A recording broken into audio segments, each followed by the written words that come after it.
중앙교회로 불러주셔서 감사합니다. 하나님이 아버지이심을 고백하고 하나님의 자녀된 권세를 누리고 살아가는 공간 개념의 천국이 아니라 임마누엘의 천국을 경험하는 우리의 삶이 되게 하여 주옵소서. 특별히 금번 3일의 가을 부흥회를 통해 풍성한 삶의 열매가 맺혀져서 하나님 보시기에 참 잘했다 칭찬받는 하나님의 사람들 되게 하여 주옵소서. 감사하며 예수님의 이름으로 기도했습니다. 아멘. 목사님 통해서 소중한 이 부흥회 준비해 주셨던 얘기 듣고 저도 긴장하는 마음으로 저는 두 가지 이 마음을 가지고 왔습니다. 하나는 들려지는 설교를 해야 되겠다. 제가 아무리 얘기해도 잘 안 들려지면 의미가 없겠죠. 그러니까 잘 들려지는 설교를 해야 되겠다 마음이 들었고요. 또 하나는 그동안에 살았던 대로 또 설교한 대로 살아야 되겠다. 제가 저를 위한 또 가을 부흥회로 스스로 준비해 봤습니다. 여러분 어떻게 기대가 되시나요? 들려지는 부흥회로 들려져야 되겠죠. 그리고 제가 살았던 대로 또 앞으로 말한 대로 설교한 대로 살아야 되겠다라는 저의 고백이 담긴 부흥회로 하나님 앞에 나아갑니다. 여러분, 저는 축구 영상 보셨던 것처럼 저는 축구 감독입니다. 저는 특별히 말 못하고 듣지 못하는 우리 장애인 친구들에게 축구를 가르쳐서 이슬람 땅에 있는 장애인들은 알라 신이 저주했다고 그래서 모스크라고 하는 우리가 생각하는 교회에 오지 못하게 해요. 너 알라가 저주했는데 네가 왜 교회에 와야 돼? 오지 마. 이렇게 이러한 문화 속에 살고 있는 장애인들을 제가 사회 중심으로 데리고 나와서 자존감을 회복하고 우리도 하나님이 만든 하나님의 사람들이야를 스스로 회복해 시키는 일을 지금까지 한 30년 동안 해왔습니다. 우리 반석중앙교회가 어떻게 하나님 앞에 회복되어질지 기대하는 마음과 또 하나님 앞에 이제 얼굴을 뵈니까 저보다 다 어르신들이네요. 저는 머리만 하얗지 이 몸뚱아리는 아직 젊거든요. 그런데 뭐 거의 몇 분 빼고는 다 저보다 엄마 아버지 같으신 분들 앞에서 제가 어떻게 들려지는 이야기로 여러분들과 함께 나아갈지 저도 기대가 됩니다. 그럼에도 불구하고 이 조선말로는 저는 이제 북쪽에서 왔으니까 조선말로는 이 늙은이란 말이 다음에는 좀 큰 걸 좀 주세요. 다시 한번 읽어보겠습니다. 시작. 육체와 나이와 상관없이 늙은이의 어원이 있어. 늙은이란 말이 어디서 나왔지? 자, 따라서 합니다. 읽어보세요. 시작. 자, 늘 그러니. 자, 시작. 네, 늘 그렇게 살면, 변화가 없는 삶을 살면 육체의 나이와 상관없이 늙은이가 되는 거예요. 잘 들려지십니까? 앞으로의 시대는 이제 누가 모이냐면 우리 권사님은 할머니는 성함이 어떻게 되세요? 이용훈. 우리 이용 이제 사람이 모이면 저는 인공지능 이용훈입니다. 저는 로봇 이용훈입니다. 나는 사람 이용훈. 이러한 시대가 곧 다가오는 거예요. 우리만 사람인데 이제는 그들도 사람이라고 포함되어지는 그런 컬처, 문화 속에 우리가 살아갈 거 곧. 이미 중국의 홍콩 옆에 어디에는 로봇 도시가 돼버렸거든요. 이제 한국은 앞으로 자율주행 이런 이제는 그런 지금도 우리는 사물과 대화하잖아요. 핸드폰에게도 말하면 시킨 대로 하고 좀 더 돈 있는 사람들은 이제 저도 이제 텔레비에서 봤는데 야 에어컨 몇 도로 해줘 몇 시에 집에 들어갈 거야 그러면 그렇게 된대잖아요. 저도 듣기만 했어요. 그러니까 사물과도 대화를 하는 그런 시대가 됐단 말이죠. 저는 인공지능 이영은입니다. 이렇게 되는 거예요. 인공지능 목사가 설교를 더 잘할 거예요.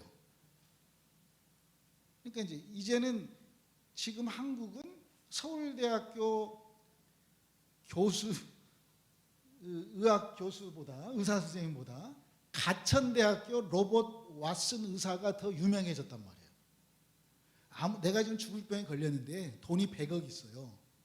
근데 서울대학교 갔더니 당신 곧 죽을 거예요. 이렇게 의사가 이제 진단을 했어요. 근데 이 100억 있는 사람은 나 이 사람 못 믿겠다. 그래서 이 가천대학의 로봇 의사한테 가서 또 마지막 검진을 받는 이런 시대가 됐어요. 로봇 의사는 24시간 1년 360일 계속 업데이트를 하기 때문에 더 확실하다는 거예요. 인간 의사보다. 그러니까 지금 우리가 반석중앙교회가 지금 이제 수년의 삶을 시간 속에서 우리가 지금 모인 공동체란 말이에요. 이 공동체가 늘 그렇게 살면 이해가 되시면 아멘. 자기가 다 무슨 말인지 알지요? 제가 무슨 말 하는지. 그러니까 이제 오늘 부흥이 여기서 끝나도 돼. 자기가 다 알잖아. 그러니까 늘 그렇게 살면 우리는 늙은이인데 반대말이 뭘까요? 늙은이의 반대. 젊은. 이야. 완전히 복습하고 온 것 같습니다. 이 젊은이의 이 조선말의 어원은 뭘까요? 젊다. 어원은 이제 그런 어떠한 말이 젊은이로 바뀌었나 이거 얘기를 하거든요. 늙은이란 말이 늙은이로 바뀌었단 말이에요. 젊은이란 말은 자 따라서 합니다. 저를 묻느니 내가 누구인가를 알면 우리는 영적 젊은이가 되는 거예요. 이렇게 아멘을 잘해요. 왜 잘해요? 보통 교회가 아닌데 이게. 여러분 놀랍게도 기독교에 세뇌당하면 안 됩니다. 아멘만 잘하면 세뇌당하는 거예요. 아멘 안 하시니까.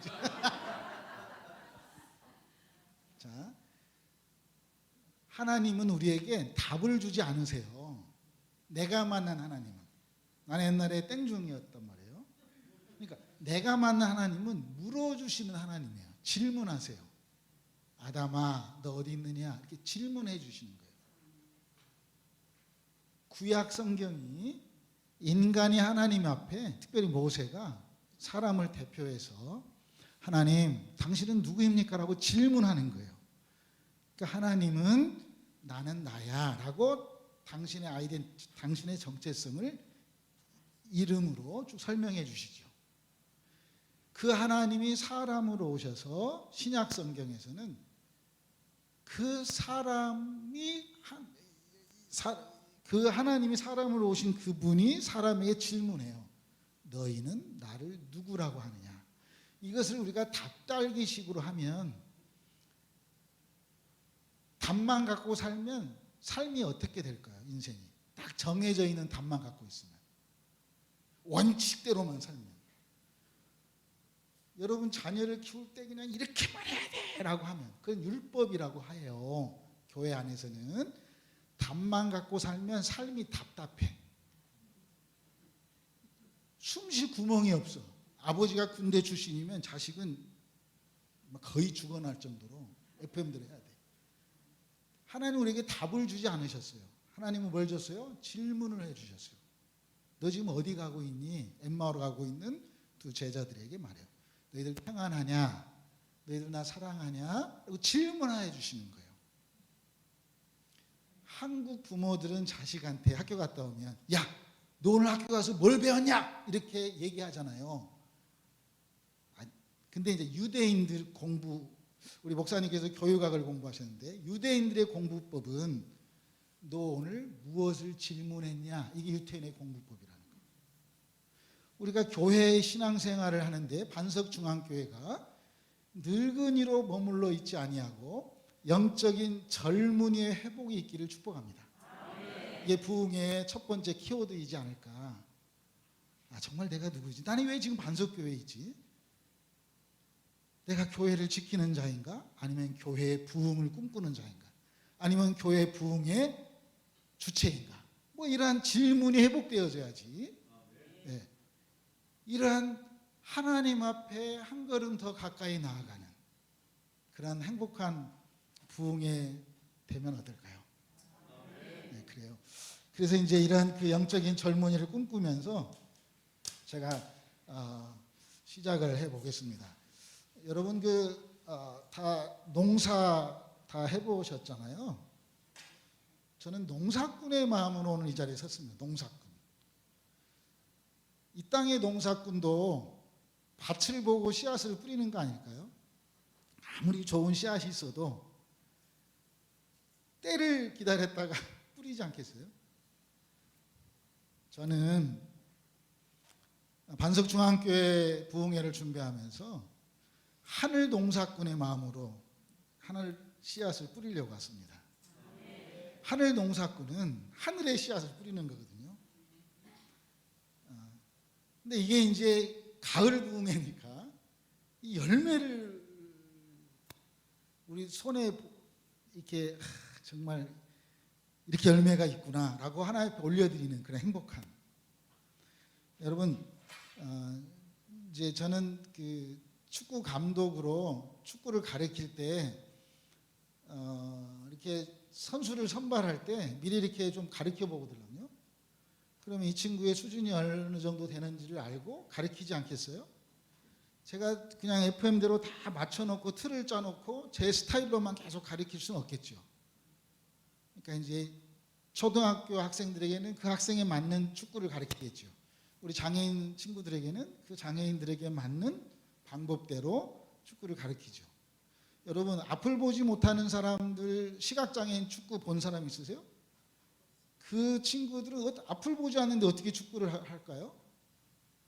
그 친구들은 축구공에다가 방울을 집어넣어요. 그래서 딸랑딸랑 소리를 들으면서 해요. 여러분 지체장애인 축구 보셨어요? 세계에서 제일 잘하는 지체장애인 축구팀이 우즈베키스탄인데요. 선수 기준이 왼쪽이든 오른쪽이든 무릎 위로 발이 하나 없어야 돼요. 그래야 선수예요. 축구 선수. 골키퍼는 문지기는 팔꿈치 위로 팔이 하나 없어야지 선수예요. 이런 친구들은 목발을 짚고 축구를 해요. 목발로. 안 보셨죠? 그러니까 이제 저는 그런 친구들과 함께 우리는 처음부터 버려진 인간들이 아니라 하나님의 사랑의 계획대로 우리가 이 땅에 태어났다를 이렇게 축구를 통해서 사랑으로 야 내가 사랑받고 있구나 이걸 스스로 거부하지 못하도록 사랑해 주는 일을 하고 있어요. 여러분들이 제가 한마디 한마디 한 것을 옛날 그 베스트셀러는 눈으로 읽어도 돼요. 눈으로. 유명한 책은. 그런데 고전, 옛날 오래된 책은 지식으로 읽어요. 지식이 없으면 안 읽혀져요. 근데 우리는 지금 성경을 읽어내야만 하는, 말씀을 삶으로 풀어내야만 하는, 이건 눈으로 지식으로 되는 게 아니에요.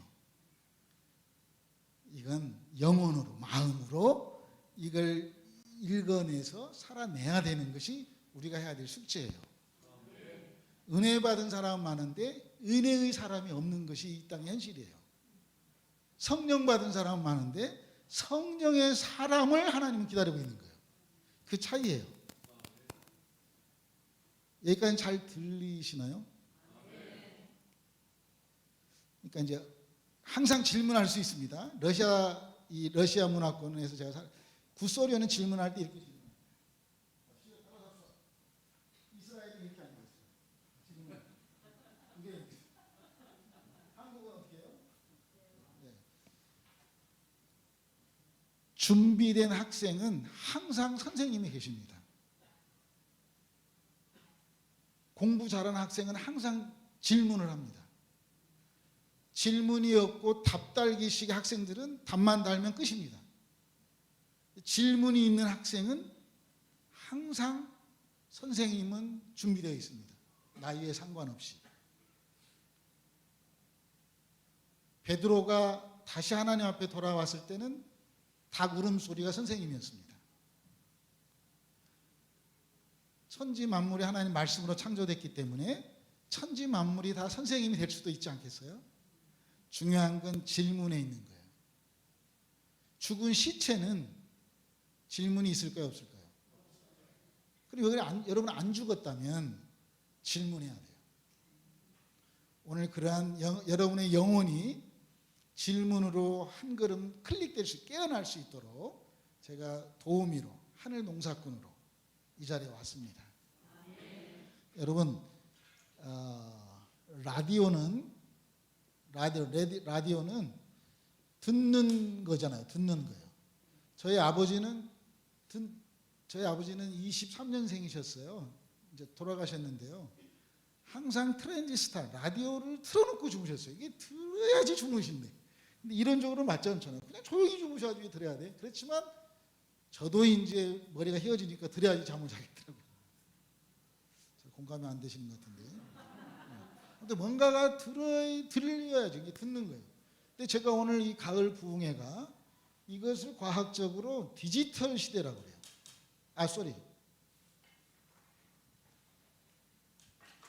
이게 진공관 시대라고 해요. 주파수에 따라서 우리가 어떻게 맞추냐에 따라서 그 소리가 들리는 거잖아요. 채널 93.1 KBS FM. 하나님은 말씀으로 이 땅에 오셨기 때문에 우리에게 끊임없이 들어라, 쉐마, 들어라 이렇게 말하는 거예요. 들어라. 계속 들어라. 근데 한국 교회가, 반석중앙교회가 들어라, 라디오로만 끝나면 무슨 의미가 있겠어요? 저는 생각보다 굉장히 부드러운 사람입니다. 보기는 좀 그래요. 여러분 잘 들려줄 수 있도록 안내하고 싶어요. 근데 사람들이 내 생각으로 듣지 하나님 생각으로 못 듣는 거예요. 이게 훈련이 필요한 거예요. 똑같은 자식이 똑같이 요구를 하는데 엄마가 기분 좋으면 그 자식의 소리가 잘 들려. 근데 엄마가 굉장히 기분 안 좋으면 자식이 똑같은 소리인데 엄마 나 오늘 5,000원 줘요. 어제도 5,000원 주라고 했을 때는 기분 좋았을 때는 5,000원 줬어. 똑같이 5,000원 달라고 했던 소리인데 야 이 새끼야 왜 또 5,000원 달라고 그래? 라고 잘 못 들을 수도 있어.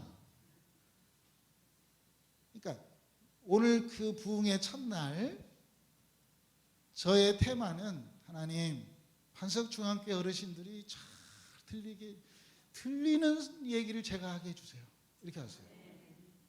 제가 30년 동안 선교했으면 뭐 다양한 얘기 해드릴 수도 있지 않겠어요? 근데 오늘 이 반석중앙교회가 영적 젊은이 회복이 있는 들음의 회복이 있기를, 그런 하늘 씨앗이 뿌려지기를 소망합니다. 자, 듣는 라디오 다음에 업그레이드 된 게 뭐냐면 텔레비전 아니겠어요? 텔레비전. 저 어렸을 때 저는 전라북도 남원 저 시골 촌놈이었습니다. 그 당시에 우리 동네에 우리 집만 여러 텔레비전이 있어요. 여러 보고 사람들이 모였습니다. 여러 아시죠? 텔레비전. 이건 아날로그 시대라고 그래요. 이건 텔레비전은 보는 거예요. 보는 거. 여기는 듣는 것인데 여기는 보는 거예요. 업그레이드 이렇게 변화됐단 말이에요. 과학적으로는 아날로그 시대라 그래요. 이 하나님이셨던 말씀의 하나님이 우리에게 직접 보여주시고 오신 분이 예수 그리스도, 예수님으로 우리에게 보여주셨어요. 우리 반석중앙교회 어르신들이 하나님의 말씀이 나한테 와 있는데 이걸 다른 사람들이 내 안에 와 있는 말씀을 보지 못한다면 우리 1단계의 삶으로 끝나버려요. 우리 신장 선교사님이 선교사였을, 지금도 선교사님이시지만 예수님을 전해서 예수를 믿는 게 아니라 신장 선교사의 제자들이 나는 신장 선교사님 때문에 예수를 믿는다라는 고백이 있단 말이에요. 그러면 누가 진짜예요? 신장 선교사님 안에 있는 예수님이 진짜고 거기에 대한 쓰임 받는 신장 선교사님 사모님 가족들이 진짜죠. 들리면 아멘. 그러니까 여러분들이 아무리 교회를 뭐 횟수하고 준 거 상관이 없겠지만 나를 통해서 사람들이 나 예수 믿고 싶다 이렇게 고백되어지는 삶을 하나님이 원하신다 그 말이에요. 자, 은혜 받는 사람들은 많아요. 그런데 은혜의 사람이 부족한 게 이 시대의 현실이에요. 홍수가 나면 물난리가 되면 물은 많아요. 그런데 넌센스 좀 표현 이상하지만 물은 많은데 마실 수 있는 생수가 부족한 거예요. 그러니까 이 하나님 전화 받으셔도 됩니다. 네. 잠깐 전화 받으셔도 되고 그냥 주무시고 싶은 분은 그냥 편하게 주무셔도 되고 일부러 졸음을 참으려고 노력하지 마시고 뭐 화장실이 급하신 분들은 손 안 들고 가셔도 되고. 제가 오래전에 뉴욕에서 이런 집회를 했는데요. 금요일 날 집회를 하다가 토요일 날 새벽 기도까지 집회를 했습니다. 질문이 있으니까 되더라고요. 제가 언젠가 선교사님들 100여 명을 모시고 3박 4일 집회를 했는데 질문을 유도하니까 3박 4일 되더라고요.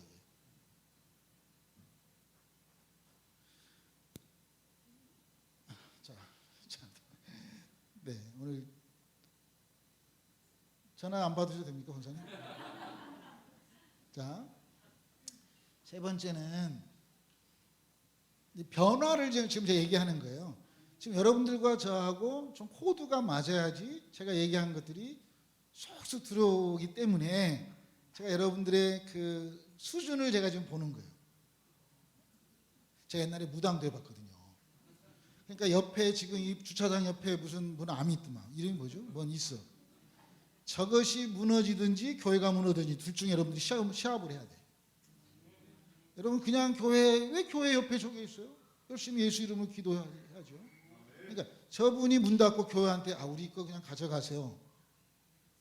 주차장도 좁은데 우리 땅도 그냥 주차장에서 이렇게 헌물할 수 있도록까지 여러분들이 세워져 있어야죠. 바로 옆에가 싸울 수 있는 곳이 있는데 왜 이렇게 삽니까? 군대의 기본 자세는 차렷 자세예요. 차렷. 자, 차렷. 차렷 할 수 있는 사람만 힘을 가질 수 있어요. 정신 차렷. 차렷 할 수 있는 사람만 안식할 수 있는. 군인의 기본 자세예요. 그 군인의 기본 자세를 통해서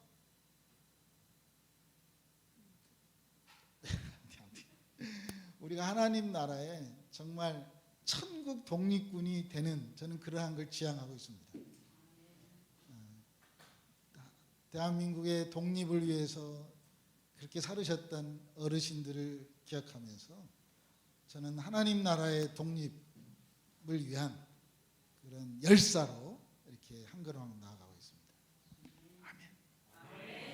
자, 이렇게 해서 라디오가 텔레비전으로 넘어가고 이제는 컴퓨터 시대가 됐어요, 여러분. 우리의 삶이 이제는 서로 통하는 시대가 되는 거예요. 통하지 않기 때문에 우리는 서로 관계에서 밀려나고 있어요. 자기만 옳다고 하기 때문에. 시대는 진공관에서 아날로그로 이제는 디지털로 간 시대가 된 거예요. 인공지능 신제역입니다. 로봇 신제역입니다. 사람 신제역. 이런 이제 새로 오신 분들이 계셔야 돼요. 얘기하는 거예요. 이렇게 변화된 이 시대 앞에 우리가 어떻게 예수 이름으로 그들을 지배할 건가? 그들을 내가 어떻게 다스릴 건가? 이러한 힘을 진짜 하나님이셨던 성령님으로 우리를 이렇게 살 수 있도록 해주셨어요. 하나님. 그래서 이제 3일 부흥의 기간 동안 이제 금요일 날은 하나님은 누구이신가? 하나님은 누구이시지? 이렇게 하면 우리가 스스로 시험 문제에 출제해 볼 수 있을 정도로 질문을 회복하는 우리 반석중앙교회 되기를 원합니다. 우리가 목사님한테 배워가지고 세뇌당하는 하나님이 아니라 내 생각 안에 갇혀있는 생각교 그리스도인이 아니라 생각 너머에 계신 하나님을 만나서 하나님은 이런 분이시구나를 우리가 스스로 질문하는, 그래서 영적 젊은이의 회복이 있는 소중한 반석중앙교회 가을 부흥회 되기를 원합니다. 둘째 날은 이제 이 예수님, 정말 예수님 누구지? 그다음에 이제 이어가겠지만 마지막 날은 성령님에 대한 하나님 나라 학교의 마지막 시험 문제를 우리가 한번 같이 고민하면서, 우리가 하나님 앞에 갔을 때 우리 다 하나님 나라 학교의 학생들인데 하나님이 준비한 학교의 마지막 시험 문제 잘, 근데 너무 좋으신 하나님이시기 때문에 우리에게 오픈 테스트로 이미 시험 문제도 알려주시고 답도 알려주셨던 그 시험 문제를 같이 풀어가면서 이제는 반석중앙교회 공동체 안에서 우리가 마지막 시험 잘 풀어내서, 그래서 의의 면류관, 생명의 면류관, 영광의 면류관을 받는 저와 여러분 다 되기를 축복합니다. 우리 찬양 하나 하고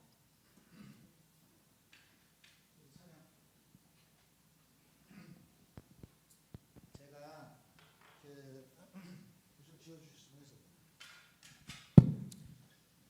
제가 그 예수님 찬양 아시죠?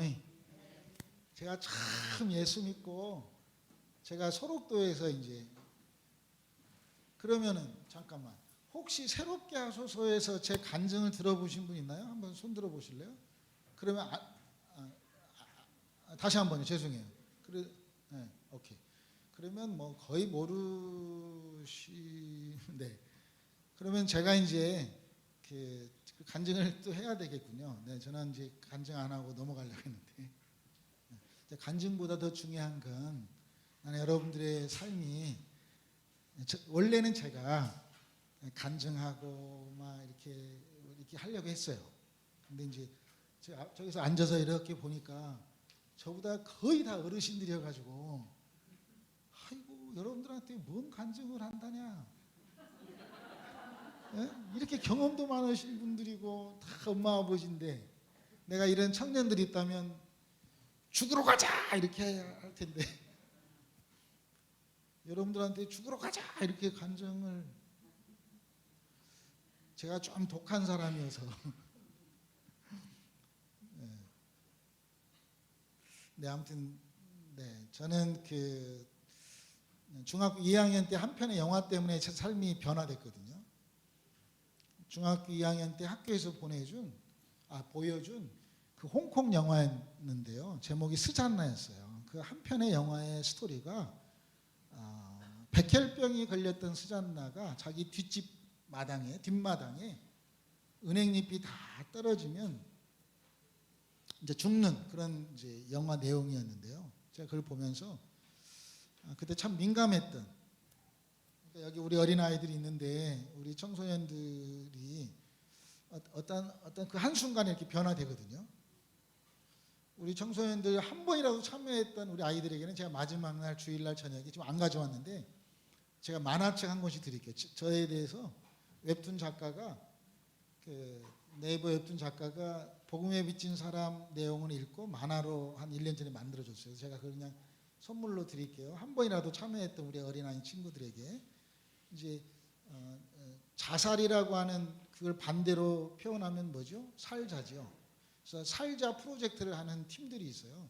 죽기 전에 가봐야 될 곳, 죽기 전에 먹을 음식, 죽기 전에 만나야 될 사람, 죽기 전에 읽어야 될 책, 이런 식으로 살자 프로젝트의 하나로 이제 어떤 복음에 비친 사람에 대한 만화를 만들었고, 아무튼 그 책을 제가 이제 드릴게요. 근데 여러분, 그 간증인데 저에게 찾아온 하나님의 은혜라서 제가 그냥 찬양 바로 하려고 그랬는데 잠깐 간증하고 그 간증을 담아내는 찬양을 저희가 하면서 이어가겠습니다. 여기까지 잘 들리시나요? 네. 여러분 항상 질문할 수 있습니다. 언제든지. 네. 여러분들에게는 숙제를 제가 계속 낼 거니까요.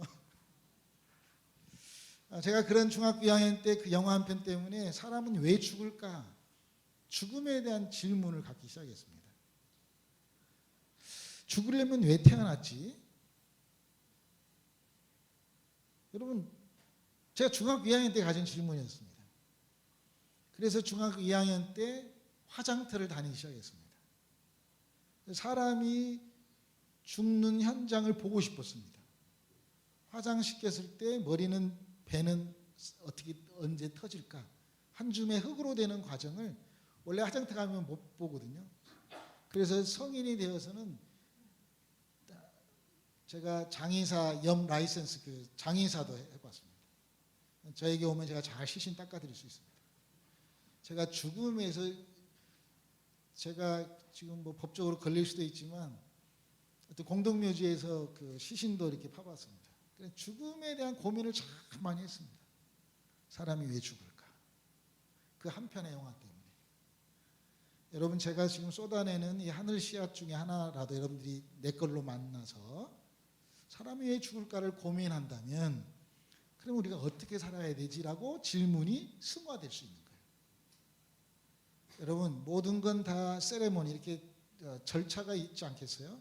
생일이라고 하는 절차, 결혼이라고 하는 세레모니, 죽음도 하나의 세레모니죠. 통과해야만 하는 의식이죠. 의례죠. 결혼식 안고 살아갈 수도 있지만 죽음은 우리가 어떻게 할 수 없는 꼭 가야만 하는 통과 의례예요. 죽음 너머에 어떤 사람에게는 막힌 벽이 있을 거고 어떤 사람에게는 문 같은 문이 있을 거예요. 그러니까 막힌 땅이 있는 사람의 죽음은 두렵겠지만 나는 언젠가 죽으면 활짝 열리는 동쪽의 문, 빛이 비치는 시온의 영광이 맞이하는 그러한 문이 있음을 알 때는 죽음은 실제 상황이에요. 그래서 아버지 학교도 한국 교회가 많이 했지만 제가 외치는 것 중에 하고 제가 또 자주 하는 것은 죽음 예배 학교예요. 이 반석중앙교회는 저보다 어르신들이 많으니까 나중에 때가 되면 어떻게 우리가 잘 죽음을 준비해야 되지? 이렇게 좀 구분해서 부흥회를 했으면 좋겠다는 생각도 드네요.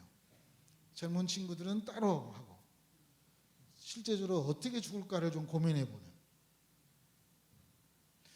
죽음이 익숙해질 때 삶이 기쁨이 넘치는 거죠. 죽음을 두려워하면 모든 게 연연해하는 거예요. 여러분 생각해 보세요. 죽음 이후에 벽이 아니라 문이 있다면 그 문 너머에 우리가 손으로 만져볼 것은 사람밖에 없어요. 다시 돈을 가져가겠어요. 자동차를 가져가겠어요. 그 너머에 그곳에 가서는 하나님의 사람만 우리가 만나서 같이 지내는 거거든요. 그래서 하늘나라 장사꾼의 삶을 우리가 살아야 돼요. 세상 장사꾼은 돈을 남기지만 하늘나라 장사꾼은 사람을 남기는 거예요. 이걸 다 받아 적어야 되지 않겠어요?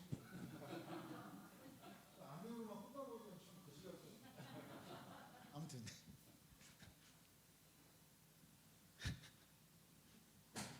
네 그래요. 제가 중학교 때 그런 죽음에 대한 걸 깊이 묻다가 그러면 나는 왜 건강한 사람으로 태어났을까? 나는 왜 장애인이 아닐까? 이런 또 다른 물음이 또 변하면서 제가 다리 없는 사람을 볼 때 내 다리 있는 것이 감사해서 제가 제가 그 당시에 대학 다닐 때 서울까지 걸어가 봤습니다. 단 한 가지의 질문을 가지고 나는 왜 건강한 사람으로 태어났을까? 여러분 이 땅에 장애인으로 태어나고 싶어서 태어난 사람이 있을까요? 그러한 물음들이 회복되기를 원합니다. 나는 왜 건강한 사람으로 태어났을까? 이런 물음들이 회복되어지니까 내가 예수 믿은 것이 아니라 하나님이 나를 예수 믿게 했다고 하는 물음으로 또 변화되더라고요. 제가 오늘 그게 거기까지 좀 이어갔으면 좋을 것 같습니다. 제가 한번 해보겠습니다. 최선을 다해서 이제 퇴근하고 오신 분도 계셔서 아무튼 자 여러분 중요한 것은 물음의 회복입니다. 질문의 회복입니다. 우리가 세뇌당하면 안 됩니다. 그러면 내 것이 안 됩니다. 질문이 있어서 그걸 찾아낸 사람만 내 것이 되는 거예요. 아멘. 그래서 저는 그 한 편의 영화 때문에 죽음과 장애인들에 대한 질문을 통해서 가장 사람들로부터 소외받고 버려진 사람들이 나병 환자라고 하는 걸 알게 됐어요. 참고로 저희 집안에는 아무도 장애인이 없어요. 근데 제가 건강에 태어난 것이 미안해서 그 당시까지만 해도 제가 불교 세계관에서 살았기 때문에 내가 전생에 무슨 너무 어떤 사람 너무 복받은 집에 태어나가지고 저는 너무 부잣집에 태어났어요. 너무 행복한 집에 태어났어요. 저희 아버지가 공부를 많이 하셨던 일본에서 와세대 대학에서 저희 할아버지가 외정 때 변호사로 막 집안이 너무 좋았어요. 7남매 중에 막내로 태어났어요. 형, 누나 막내. 우리 형은 지금 80이에요.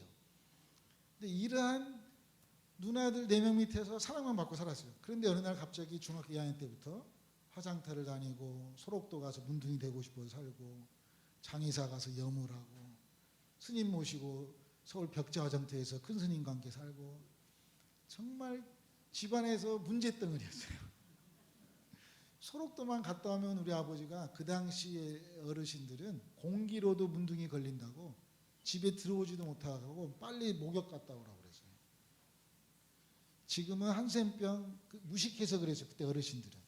지금은 나병 환자 없어요. 나병균 옮겨지도 않아요. 그냥 한센씨 병력을 가진 병이라고 그렇게 이해하면 되는 거예요. 그런데 여러분 아시잖아요. 그 얼마나 많은 한센인들이 그러한 인간에 대접받지 못하고. 근데 놀랍게도 이걸 한자로는 천영이라고 그래요. 하늘 천자이니까 하늘이 준 벌이라고 그래요. 레위기 16장에 보면 율법에도 이렇게 나와 있어요. 옛날에는 부정한 자였어요. 한센인들은. 시신을 만진 자도 부정한 자였어요. 그래서 부정한 자를 보면 돌로 치라고 그랬단 말이에요. 근데 레위기에 이런 말씀이 있어요. 입술을 가리고 머리를 흐트리면서 내가 부정한 사람입니다. 내가 부정한 사람이다라고 외치는 자는 살려두라고 그랬어요. 돌로 치지 말라고 그랬어요. 그 당시에도 그 레퍼러시 한센병이 있었던 거예요. 근데 제가 이제 문둥이 속에 그 한센인 마을에 들어가서 소록도에 가서 그 당시에 남쪽에 한국에 음성 나환자촌 아시죠? 음성 나환자촌이 한국에 몇 군데 있을 것 같아요? 지금? 주관식이니까 좀 어렵죠. 그러니까 그 당시에 100군데가 넘었어요. 그러니까 지금은 한 60군데 있대요. 근데 옮기지는 않아요, 이제는. 그러니까 그 한센인들은 왜 한센으로 문둥이로 태어났을까? 그럼 왜 나는 나병 환자 아니지? 나는 전생에 뭘 잘해서 이렇게 불교에서 말하는 그 육도윤회 관점에서 인과론에서 야 전생에 이런 일을 했기 때문에 이 땅에 나병 환자라는 병으로 태어났구나 이렇게 알고 살았어요 저는. 그래서 대학에서 그렇게 공부를 하고 교회로 말하면 전도사가 되어서 소록도에 부처님 전화로 갔어요. 부처님 전화로 소록도에 가서 전생에 나병 환자 될 만한 일을 했으니까 그걸 인과론의 업보론에 보면 산과 들에 있는 불과 벌레들을 불로 태우면 나병이라는 과업을 받는다라고 그런 이제 문구가 있어요. 그 제가 그런 걸 나병 환자 실려서 섬에 들어오는 사람들에게 왜 나병 환자 걸린지 아세요? 전생에 이런 죄를 지어서 그랬습니다. 그러면 이따 꼭 부처님 믿고 다음 생에 건강한 사람 되죠. 이렇게 제가 부처님을 전했어요. 그래서 제가 많이 맞았어요. 이 새끼가 지금 문둥이 된 것도 하나 죽겠는데 무슨 전생에 지은 죄냐고 그래가지고 제가 맞았어요. 아직도 인간이 어리석어가지고 부처님의 자비가 있기를 나무아미 타볼 이렇게 했어요. 제가 꾀가 생겨가지고 한센인이면 나병 환자이면서 이게 안양성 나자로 마을이라고 가면 일본 의사가 와서 눈꺼풀을 수술해주는 그 의사가 있었어요. 그 당시. 지금은 모르겠어요. 그러니까 나병이 되면 이 시신경이 죽어서 올라갔다가 내려갔다 올라갔다 이것이 이제 스탑돼 버린대요. 이게 안 된대요. 그래서 눈동자는 살아있는데 그래서 얘가 회복시켜주는 아무튼 성형 수술을 그 일본 의사가 이경재 신부랑 같이 옛날에 했었어요. 안양에서 성나자로말 캐톨릭이거든요. 그런데 그 수술을 받지 못했던 나병이면서 앞을 보지 못하는 맹인, 시각장애인들만 사는 마을이 있었어요. 소록도에. 이게 나병이면서 맹인들만 사는 마을, 나병 환자이면서 결핵 환자들만 사는 마을, 이렇게 이제 나병이면서 이렇게 합병증으로 나눠진 마을들이 있었어요. 근데 제가 부처님 당신은 문둥이 된 건 전생에 준 죄 때문이라고 얘기하면 제가 많이 맞으니까 맹인들 속에 가서 해야 되겠다. 그럼 그 사람들은 앞을 보지 못해 나를 못 때리잖아요. 얼마나 똑똑했겠어요. 그래서 그 소록도에 앞을 보지 못하는 맹인 마을에 들어가서 제가 열심히 부처님 전했어요. 근데 그분들이 저에게 예수 믿으면 행복할 텐데 예수 믿으라고. 저한테 그래요. 여러분 예수 믿고 행복하십니까? 소록도 나병 환자들이 소록도 나병 환자이면서 앞을 보지 못하는 맹인 할아버지 할머니들이 저보고 불쌍하대요. 예수 안 믿어가지고. 그래서 제가 할머니 내가 왜 불쌍해요? 나는 마음껏 육지에 나갈 수도 있고 우리 엄마 아버지 살아계시고 막 이렇게 제가 반론을 제기했음에도 불구하고 그분들은 하나님이 나를 나병 환자 문둥이로 만들어준 이유는 하나님이 나를 예수 믿게 하기 위해서 그랬다고. 내가 문둥이 아니었으면 예수 못 믿었을 텐데 하나님이 나를 문둥이로 만들어줘서 나는 예수 믿고 천국에 가려고. 죽으면 나에게는 또 다른 문이 있다고 알려주셨어요. 여러분 예수 믿는 게 행복하십니까? 지금까지 과거를 한번 돌아보세요. 수많은 여러분들의 사건 속에 있었던 것은 하나님이 예수 믿게 하기 위한 증거예요. 아니 그렇게 소록도에 계신 분들이 저한테 설명해 줬어요. 그래서 저는 내가 나병 환자가 안 되고 말만 부처님 전하니까 이 사람들이 내 진실을 못 알아주는구나 해서 제가 문둥이가 되고 싶어가지고 한 사람에게라도 부처님 전하고 싶어가지고 내가 문둥이 되면 한 사람에게라도 부처님 전하면 나는 다음 생에 또 건강한 사람으로 태어나면 되니까 나는 다음 생에 저 사람들은 또 소나 돼지로 태어날 텐데 이러한 세계관 속에 살았기 때문에 저는 한 사람, 왜냐하면 제가 고등학교 때 이제 우리 어르신들 기억하실지 모르지만 김동리 작품의 등신불이라는 그 교과서의 수업 시간에 제가 생각이 났어요. 그 만적 스님이라는 스님이 그냥 소설이에요. 자기 몸을 스님인데 자기 엄마하고 누이가 나병 환자가 됐는데 자기의 몸을 부처님께 살아있는 몸을 그냥 기독교로 말로 말하면 그냥 헛물, 번제로 드리는 거예요. 불태우는 거예요. 장작불에 자기 몸을 태우는 거예요. 활불이 되도록 태우는 거예요. 소설이야, 소설. 그렇게 자기 몸을 태우니까 자기 엄마하고 누이가 나병 환자에서 치유됐다고 하는 그러한 이제 수업 시간에 배웠던 기억이 나면서 내가 문둥이가 안 되니까 내 진심을 몰라서 제가 법당에 앉아가지고 제가 지금 제 몸에 보면 제가 칼자국으로 부처불자를 써가지고 막 칼로 내 몸을 학대하고 부처불자가 써 있어요. 제 몸에. 다음에 사우나 가면 제가 보여드리겠습니다. 그래가지고 막 불로 지져가면서 막 그 하나님 앞에 내 살을 그때는 하나님 부처님께 헷갈리네. 여러분 정신 차리고 드려야 돼. 차려!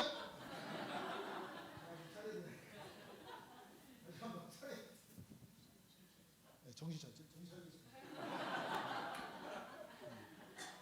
나를 위한 부흥회니까 제가 정신 차리겠습니다. 네. 그래서 이제 제가 그렇게 그 법당에서 제가 제 몸에를 부처님께 올려드린 일을 했죠. 그래도 불구하고 아무도 부처님 안 믿어가지고 제가 눈썹을 깎아서 한 번 깎으니까 6개월이 안 자랐어요. 그래서 제가 3번을 깎았어요. 할머니 제 만져봐요. 제가 눈썹 없어지는 나병 걸린 것 같아요. 부처님 믿으셔가지고 이렇게 했어요. 침도 핥아 먹으면서 내가 진짜 문둥이 되고 싶다고 부처님 전화를 했어요. 근데 그분들이 저한테 예수 믿으라고. 예수 믿으면 행복할 텐데. 예수 믿으라고. 여러분 다시 한번 예수 믿으면서 행복하십니까? 그 하나님이 사람으로 오셔서 산상수훈의 첫 번째 메시지, 산상수훈의 8복이 다 행복해라예요. 행복하여라. 누가 행복할 수 있어요? 심령이 가난한 자가. 그러면 행복하면, 심령이 가난한 자 행복하면 뭐예요? 천국이 너희 것이다. 이 순서가 그렇게 되어 있는 거예요. 심령이 가난한 자는 복이 있나니 천국이 너희 것이가 아니라 원래 헬라어 원어로 마카로야, 행복해라 이렇게 나옵니다. 그러니까 이제 제가 그 나 한센인들의 행복하다고 하는 그런 고백이 부끄럽지 않게 하기 위해서 제가 문둥이 되려고 더 열심히 노력해요. 살아있을 때는 아무도 부처님 안 믿었기 때문에 불교의 세계관에서는 여러분 혹시 49제라고 들어봤어요? 제가 49제 드려준 일을 화장터에서 하게 됐어요. 사람 죽고 나면 제가 다 잘 모셔가지고 열심히 49, 왜냐하면 불교에서는 죽은 시신의 49일 동안 영혼이 떠나지 않고 있다가 얼만큼 제사를 정성껏 드리냐에 따라서 진급한다고, 캐톨릭에서 말하는 어떤 연옥을 가는 이런 개념의 이제 그 교리를 제가 믿고 있었기 때문에 살아있을 때는 부처님 안 믿었지만 죽은 후에라도 부처님 믿고 왕생극락 상 하기 위한 49제를 열심히 드렸어요. 근데 그 화장터에서 그 소록도에 계신 분들이, 여러분 화장터에서 야 잘 죽었네, 잘 죽었어, 야 너 잘 죽었다, 기쁘다, 이런 사람 봤어요? 근데 소록도는 죽음 앞에 슬퍼하지 않고 죽음을 축제로, 왜 네가 먼저 가냐, 내가 먼저 하나님 앞에 가야 되는데 라고 하는 죽음에 대한 선한 경쟁을 하는 곳이었어요. 그럼 그분들은 너무나 기쁘게 찬양했어요. 며칠 후 요단강 건너가 보아라 즐거운 우리 찬양하면 저는 더 크게 목탁쳤어요. 저는 더 크게 사실 연부를 하면서 그들을 천도에 지냈어요. 그리고도 모자라서 말령당이라고 위패 모시는 곳에 가서 또 연부라고 천도제 드려주는 일을 소록도에서 하게 됐어요. 롱 스토리지만 긴 저의 간증인데 여러분들이 네 아무튼 그리고 제가 이제 어느 날 그래도 간증 네 제가 이제 어느 날 소록도 법당 안에서 이제 개척하고 거기서 이제 이렇게 좌선하고 연부라고 그러는데, 제가 지금 연부를 해야 되는데 제가 연불이 안 되고 입에서 막 찬송가 가사가 막 도는 거예요. 제가 며칠 후 그래서 내가 무슨 뭐 이렇게 멸치가 먹고 싶나, 왜 자꾸 멸치를 계속 제가 연불해야 되는데, 지금도 제가 사실 바냐바라 밀다신경 강의를 더 잘할 수 있거든요. 주기도문 설교보다. 왜냐하면 제가 이게 뼛속 깊이 문화 속에서 이게 공부를 했기 때문에. 근데 그때는 연불이 안 되고 찬송가만, 그래서 이게 완전 돌아버렸어요 제가. 그래가지고 일반적으로 법당에 귀신들이 많다고 말하는, 여기 지금 무슨 암 뭐 있잖아요. 저도 옛날에 이런 거 푸닥거리 해봤어요. 그러니까 이제 그런 영적으로 한다고 하지만 우리가 장로님들이 기도하실 때마다 무소부재하신 하나님 이렇게 표현하잖아요. 하나님은 살아계셨습니다.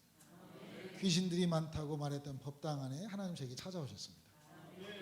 그때는 제가 허령이 열려가지고, 정말 하늘이 열려가지고 제가 한두 시간 정말 오줌똥 모든 구멍에서 다 나오면서 제가 완전 미쳐버렸어요.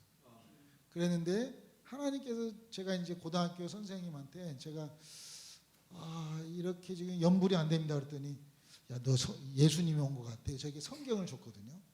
그래서 제가 성경을 보기 시작했어요. 근데 아침 저녁으로는 목탁치고 낮에는 몰래 성경 보다가 제가 참 많이 맞았어요. 근데 성경을 보면은 정신이 딱 들어왔어요 제가. 근데 저에게 찾아온 성경이 한문으로, 원래 성경 할 때 성서 이게 글서자거든요. 성경 할 때 이렇게 써요. 이게 거룩할, 여기 글씨예요. 글씨, 글경. 글서, 이건 거룩하단 말이에요. 거룩할 성. 그러니까 저에게는 경자가 어떻게 들어왔냐면 이렇게 들어와서, 경자가 이게 무슨 경자냐면 거울 경자예요. 저에게는 제가 법당에서 연불이 안 돼가지고 이게 성경을 보면 또 뭐 많이 맞았어요, 성경보다. 근데 어느 날 새벽에 저에게 거울 경자로 글자가 저에게 딱 다가왔어요. 그래서 제가 성경은 글씨가 아니고 거울이구나를 알아차렸어요. 오늘 여러분들에게 뿌려진 또 하늘 씨앗입니다. 글씨, 제가 선생님이 준 성경책 보면서 제가 한국 사람이니까 제가 한국말 읽을 수 있지 않겠어요? 근데 성경을 읽었는데 뭔 말인지 하나도 몰랐어요. 우리 어린아이들이 성경 한국말이지만 읽어도 이해를 못하는 것처럼 저도 금강경은 공부했지만 성경은 읽어봐도 뭐 한국말인데 한자는 아는데 모르겠어요. 그런데 어느 날 요한복음 11장에 죽은 나사로가 살아났다는 게 제 첫 번째 가졌던 퀘스천, 물음이었어요. 그래서 이제 서로 밖에 나가가지고 할머니, 또 어떤 분이 죽은 나사로 지금 어디 갔어요? 어디 갔어요, 죽은 나사로? 어? 아니, 예수님이 살렸으면 지금도 살아있어야 되잖아요. 그러니까 저는 그게 물음이었어요. 질문이었어요. 아니, 예수님이 살렸으면 계속 살아나 있어야죠. 죽으면 또 살아나고 죽으면 또 살아나고. 근데 이게 굉장히 제가 고민했었는데 하나님이 저에게 성경은 글씨가 아니고 거울이다고 이걸 보여주면서 제가 그때 알아차렸어요. 성경은 거울이구나. 거울은 누구를 보는 거죠? 나를 보는 거죠. 그럼 성경을 통해서 누구를 봐야 되겠죠? 나를 봐야 되죠. 그럼 죽은 나사로가 지금 누구죠? 내가 살아났구나. 내가 지금 살아났네. 풀어놓아 자유케 하라. 나를 만나는 자마다 다 풀어놓아 자유케 해야 되겠다를 다짐하게 됐어요. 여러분의 삶 가운데 성경이 글씨로 있으면 율법이라고 그래요. 글씨에서 거울로 넘어가면 이게 복음이라고 그래요. 그래서 글씨로 머물러 버리면 정죄하는 거예요. 글씨로 보면은 정죄하는 거예요. 거울로 넘어가면 모든 것이 다 내 문제로 빠져요. 반석중앙교회의 모든 문제가 글씨로 보면은 다 저 새끼가 잘못한 거야. 저런 인간 때문에 교회가 좀 망했어라고 정죄하는 거예요, 손가락으로. 성경을 뭘로 보면? 글씨로 보면, 율법으로 보면. 저 예수 믿는 놈들이 다 저런 꼴이야? 나 예수 안 믿어. 이렇게 하는 거예요. 주님 오실 때까지 몸된 교회는 그대로 존재합니다. 하나님의 핏값으로 세워진 교회이기 때문에. 그런데 글씨로 보는 인간들이 많기 때문에 교회가 교회 역할을 못하는 거죠. 근데 글씨에서 거울로 넘어가면 누구를 봐요? 다 하나님이 나 가르쳐 주려고, 하나님이 나에게 그 상급 주시려고, 하나님이 이 교회의 모습을 나로 보여주시라고 보는 거예요. 누가 그렇게 알려줬어요? 저는 소록도 나병 환자들이. 내가 나병 문둥이인 것은 하나님이 나 예수 믿게 하기 위한 거라고. 왜냐하면 이 땅의 삶이 다가 아니고 나는 천국의 그 삶이 있기 때문에. 이렇게 고백해요. 어떤 할머니는 지금 돌아가셨지만 16살 때 나병 걸려서 소록도에 실려 오신 분이 있었어요. 그분이 그렇게 말해요. 우리 아버지가 내가 부엌에 있는데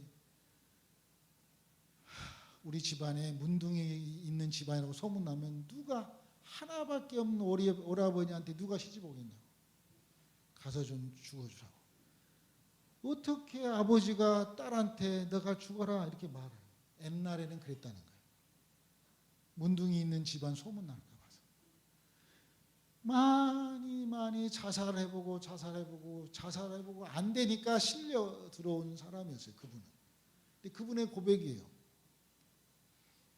제가 76살 때 만났어요. 그분. 60년을 소록도에서만 살았어요. 그분이 권사님이 되셔서 저에게 하는 고백이에요.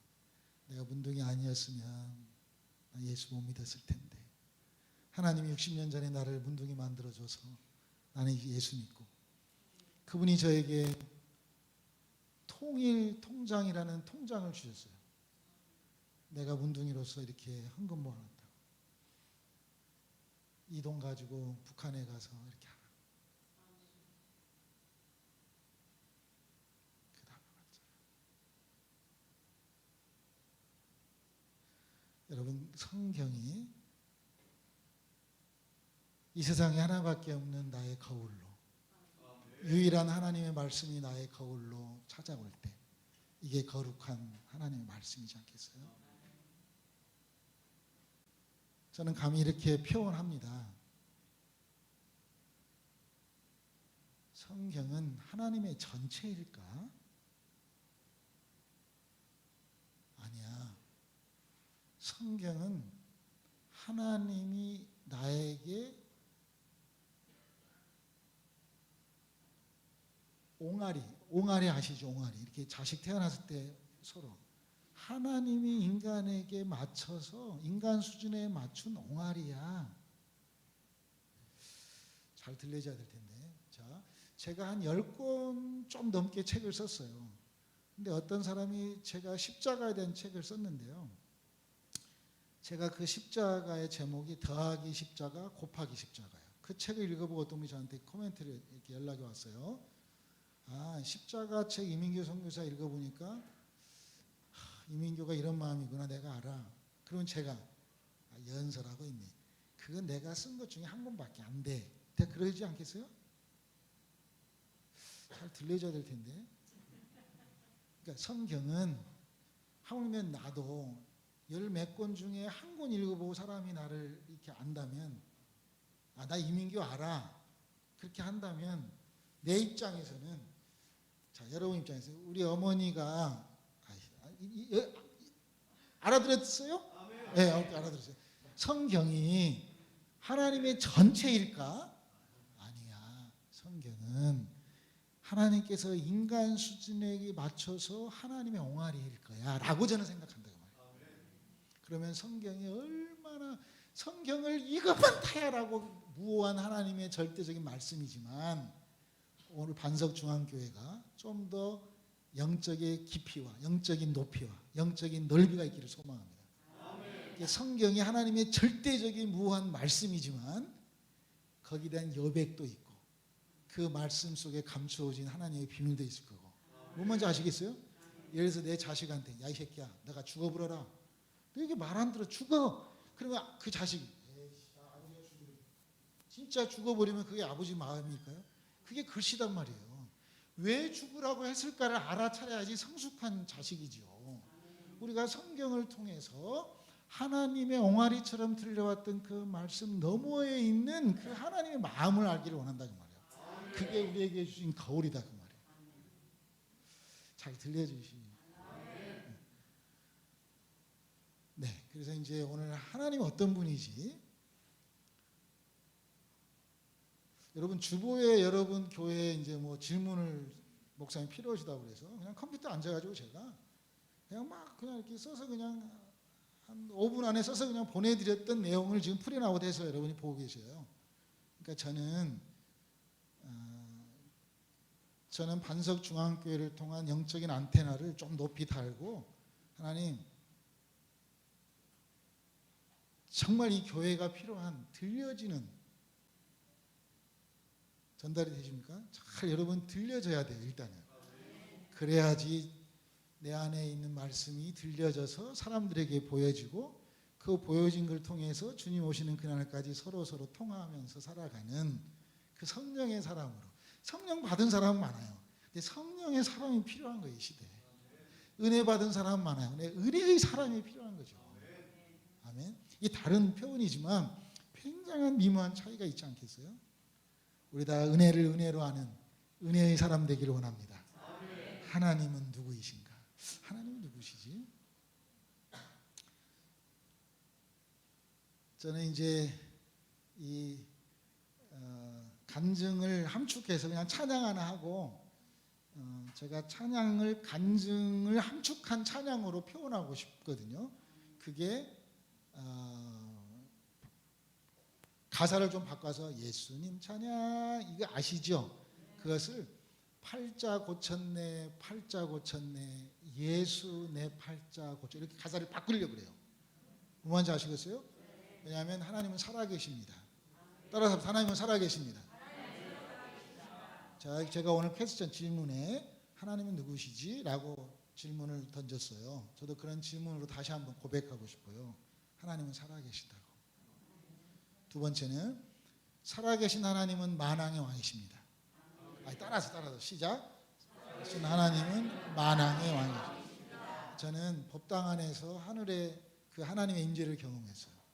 그래서 그 귀신들이 많다고 하는 법당, 사람들이 이렇게 표현했던 법당 안에도 전지전능하시고 정말 무소부재하시고 그런 하나님은 살아계셨고 그 하나님은 만왕의 왕이셨습니다. 아멘. 다시 한번 따라서 합니다. 하나님은 살아계십니다. 살아계신 하나님은 만왕의 왕이십니다. 세 번째, 만왕의 왕이신 하나님은 지금도 나와 함께 하십니다. 아멘. 이 저의 간증의 세 문장의 고백을 담아서 예수님 찬양, 예수님 찬양, 찬양하겠습니다. 다 일어나서 제가 율동할게요. 우리 엄마 아버지 앞에서 팔자 고쳤네, 팔자 고쳤네, 예수 내 팔자 고쳤네. 쉬워요. 자, 일어나세요. 팔자 고쳤네, 팔자 고쳤네.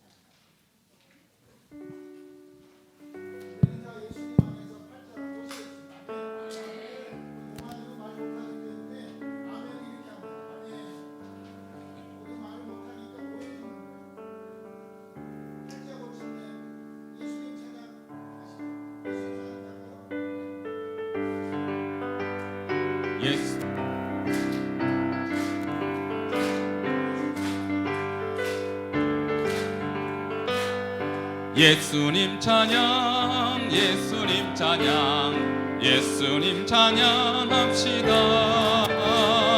예수님 찬양, 예수님 찬양, 예수님 찬양합시다. 할렐루야, 할렐루야. 예수님 찬양합시다.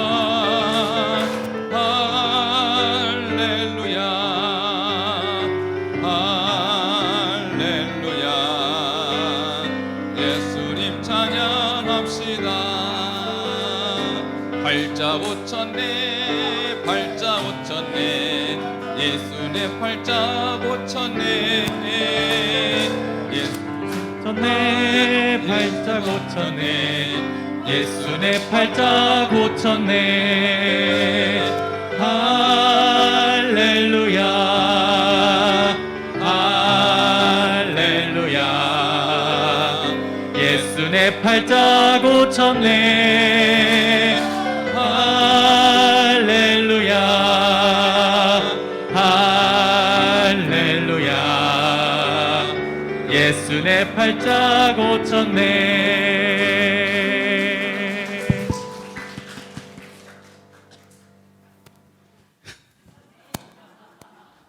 성경을 거울로 보면 야, 진짜 팔자가 고쳐졌구나. 이러한 삶의 변화로 우리가 또 바뀌어질 걸 확실히 믿습니다. 저는 이제 오늘 그래도 성경 말씀 앞에 하나님이 누구이신가를 말씀으로 좀 풀어볼게요. 하나님은 저에게 요한복음을 그림으로 보여주셨거든요. 지금은 이제 여러분들에게 들려지는 것을 넘어서서 좀 보여지는 것으로 가려고 그래요.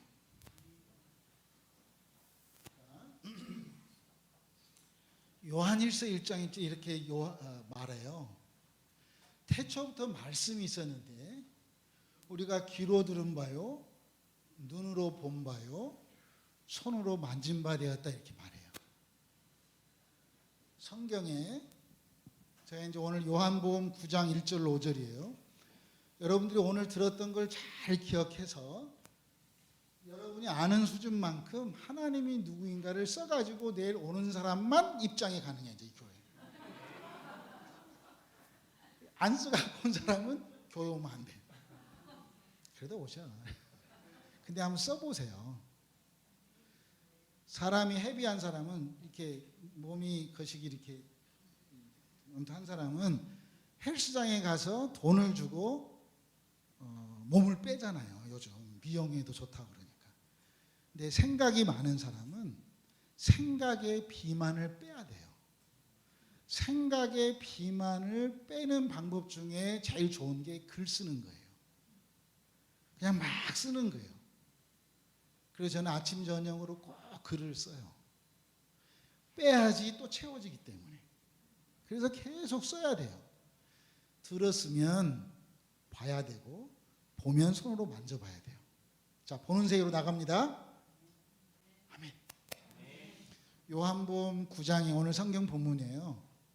요한복음 9장에 자, 저를 잘 따라오시고 이걸 제가 썸머리 잘 요약해서 여러분들이 잘 들려질 수 있도록, 여러분들이 들은 것을 잘 볼 수 있도록. 그래서 마지막 가을 부흥의 마지막 날에는 와, 이것이 만져지네, 이런 수준까지 우리가 한번 가보려고 그래요. 기대가 되십니까? 그러면 숙제 잘해 오셔야 돼요. 자, 요한복음 9장 1절로 5절 말씀에 오늘 저를 잘 따라오세요. 지금 영적 여행을 하려고 그래요. 여러분들하고 좀 어지러울 수도 있어요. 요한복음 8장은 아브라함이 있기 전부터 있었던 예수라고 표현하면서 9장으로 넘어가거든요.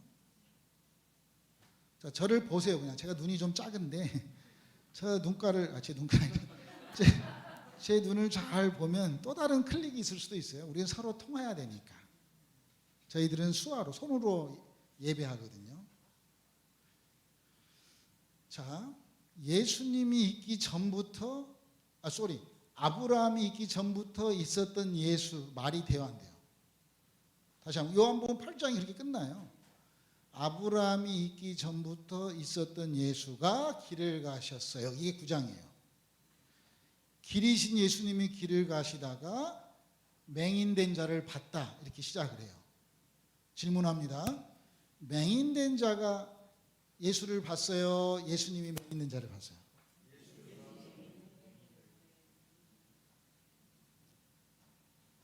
길이신 예수님, 길이요 진리요 생명 되신 예수님은 지금도 길을 걷고 계신다고 저는 봅니다.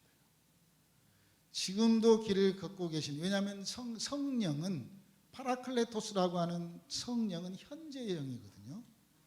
그러니까 그때가 아니라 지금도 예수님은 길을 걷고 계시는데, 길을 걷다가 누구를 봤어요?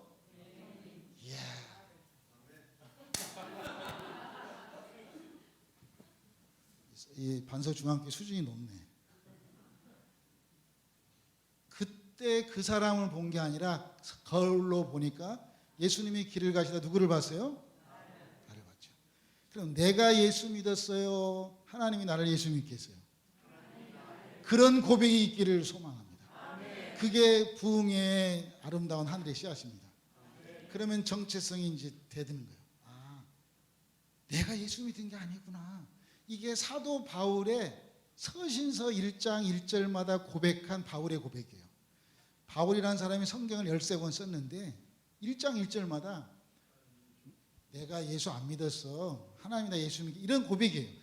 하나님의 뜻대로 부르심을 입은 나 사도 바울, 이런 고백이에요. 하나님의 택정함을 입은 나 사도 바울, 이렇게 갈라디아 교회 하나님으로부터 부르심을 받은 나 사도 바울은 반석중앙교회 편, 이렇게 되는 거예요, 성경이.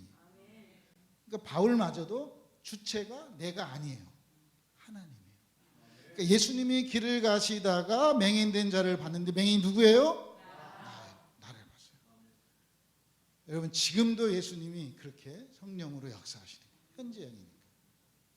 그런데 사람들은 부모의 죄입니까, 자신의 죄입니까 라고 질문하는 거예요. 그 당시의 문화가, 여러분, 죄라는 것은, 자, 따라서 합시다. 조이다. 따라서요. 조이다.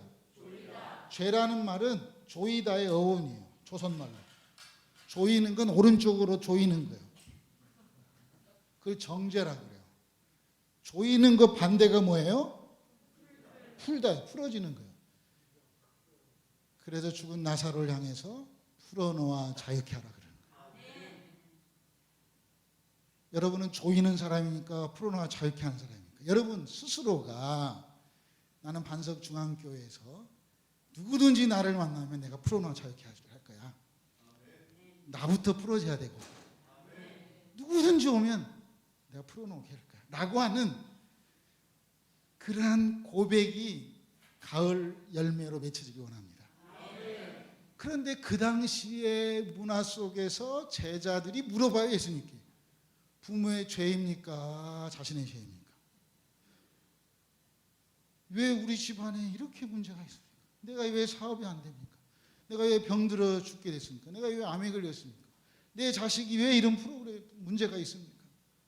내 이 땅에 왜 이렇게 괴롭습니까? 이런 걸 사람들은 뭘로 보냐면 조이는 걸로 보는 거예요.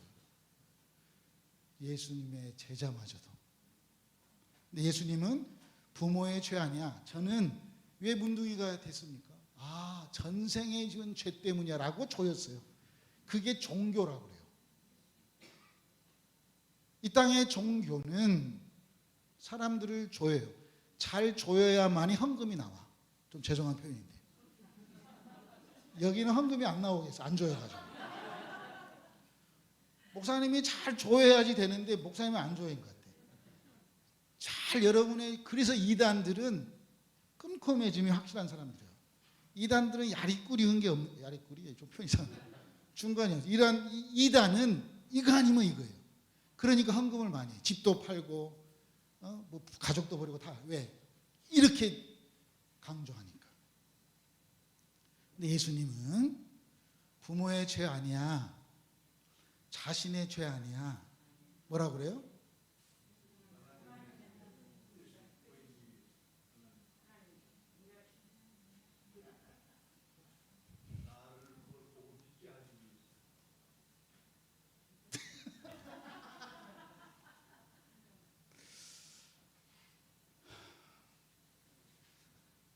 하나님의 영광을 나타낸다는 말은 성경에 없거든요.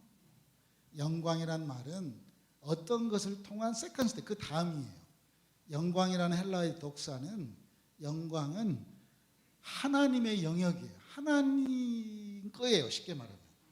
그런데 이 땅에 기독교가 썩었기 때문에 내가 뭔가를 해야만이 영광이 돌려진다라고 세뇌당해 버렸어요. 그런 내가 하나님을 갖고 노는 거예요. 내가 뭘 잘해야만이. 그러나 이 땅의 삶 속에서 소록도 나병환들의 삶을 보세요. 그들의 삶은 세상 사람 봤을 때는 얼마나 세상 사람들로부터 돌맞고 버림받고 장애인들의 대표 명사가 되고 힘들어요. 그들의 삶이 영광이었거든요. 그들의 삶은 하늘의 영역에 있었어요. 그들의 삶이 무엇인가가 있었기 때문이에요. 그 무엇이? 그게 성경이 이렇게 말해요. 하나님의 하시는 일이라고. 오늘 제목이에요. 따라서 합시다. 하나님의 하시는 일. 잘 들려지십니까? 하나님의 하시는 일을 나타내기 위해서라고 말하고 있어요. 성경에. 부모의 죄도 아니야.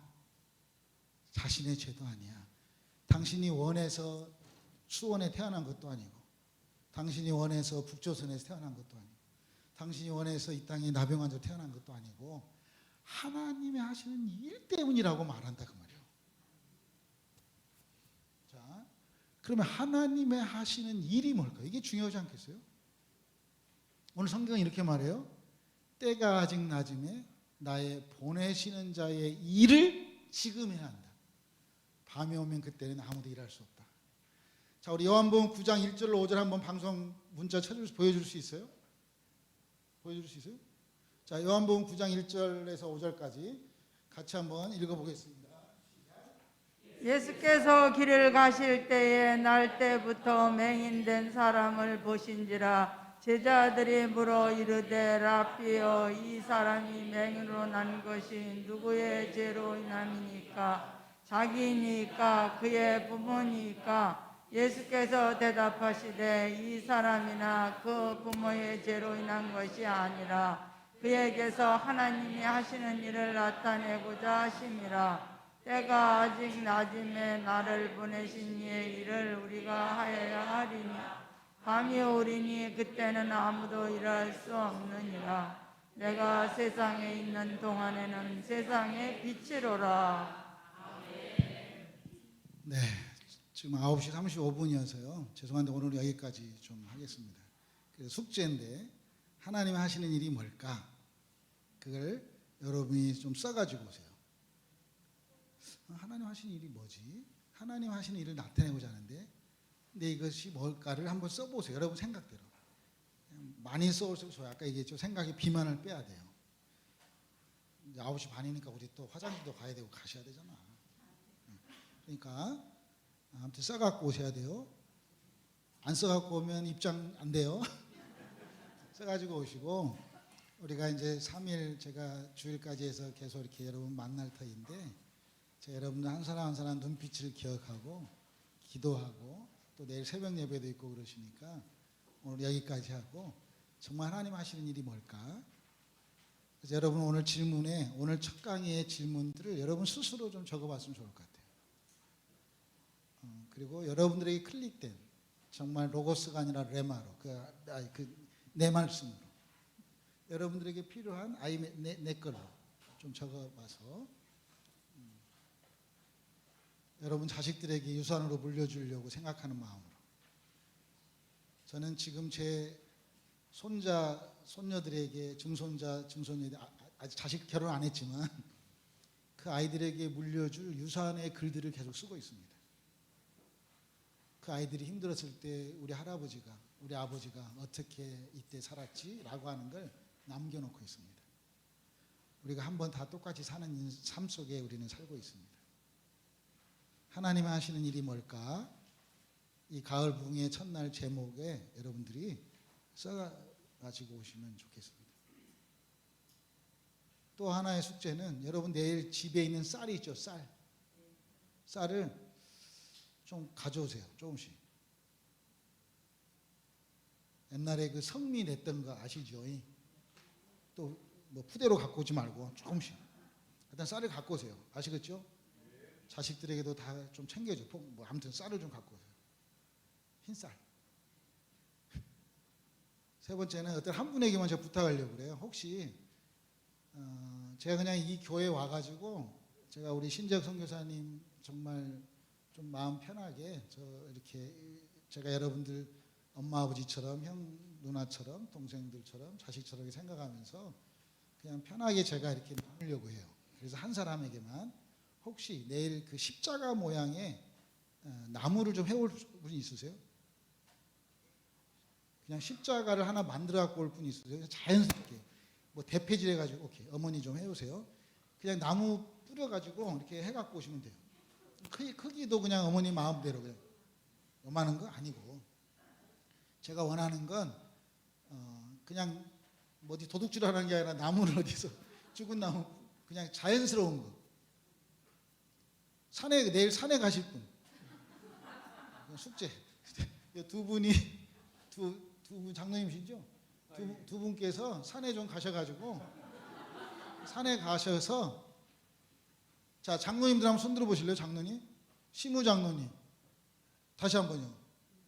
시무 장로 그러면 그 원로까지 하셔서 5분, 한 분, 두 분, 세 분, 네 분 이렇게 또 들어보세요. 아무튼 5분, 오케이. 5분은 장로님 죄송해요. 늦게 오셔가지고 장로님 숙제는 제가 내일 드리겠습니다. 오늘 좀 거시하셨으니까. 그럼 5분은 내일 산에 가시든 길거리 가든 어디 가든 십자가 형태의 자연스러운 거, 뭐 자연스러운 거 아시겠죠? 그걸 크기는 알아서 뭐 크도 좋고 너무 작은 거 아니고 아무튼 그걸 내일 만들어 갖고 오세요. 똘이 만들어 온 게 아니라 2개를 갖고 오세요. 그러니까 쉽게 말해서 하나는 이 정도고 하나는 이 정도겠죠. 뭔 말인지 아시겠죠? 이걸 붙여 갖고 오지 말고 그냥 2개를 갖고 오세요. 네. 다시 한번 정리합니다. 전체가 숙제하는 건 오늘 하나님이 누구이신가를 쓰는 거예요. 그리고 하나님 하시는 일이 뭘까를 쓰는 거예요. 두 번째는 뭘 갖고 와요? 쌀. 좋네. 쌀. 가만히로 갖고 오지 마시고 쌀. 검정쌀도 괜찮고 흰쌀도 괜찮고 아무튼 쌀을 갖고 오세요. 세 번째는 5분 장로님들은 십자가를 내일 만들어 갖고 오는 거. 오케이? 기도하겠습니다. 자, 오늘 말씀 생각하시면서 우리 스스로에게 야, 참 좋다. 스스로를 스스로를 좀 칭찬하면서 야 좋다 기도하면 어떨까 싶습니다. 하나님이 살아계시구나. 살아계신 하나님이 나와 함께 하시네. 그 하나님은 만왕의 왕이시구나. 내가 그 하나님을 믿고 있다니. 이건 어메이징. 이건 완전한 기적인데, 기적을 넘어 이적과 표적으로 나아가는 말씀 앞에 이어지는 그러한 가을 부흥의 열매로 우리가 하나님 참 좋습니다. 하나님 앞에 감사하고 오늘 이런 기도를 드리면 좋겠습니다. 오늘 말씀을 생각하시면서 기도하겠습니다.